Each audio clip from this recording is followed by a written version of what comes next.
শান্তিরাজ ত্রাণকর্তা প্রভু যীশু খ্রিস্টের মধুর নামে আপনাদেরকে অভিবাদন।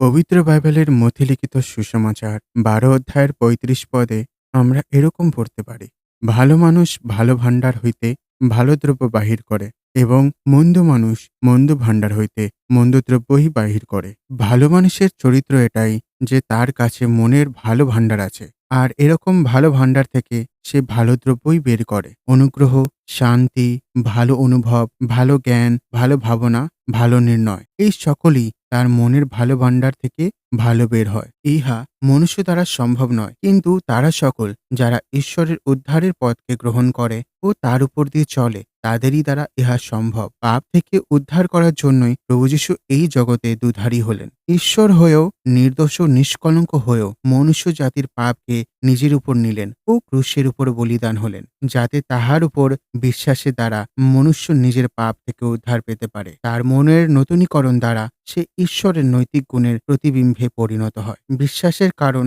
তাহার কার্যে ঈশ্বরের নৈতিক গুণ প্রকাশ পায় ও সে ঈশ্বরের পক্ষ থেকে এই পৃথিবীতে সাক্ষী রূপে গণ্য হয়। আপনিও এরকম করতে পারেন। সর্বশক্তিমান ঈশ্বরের কাছে আমাদের এই প্রার্থনা।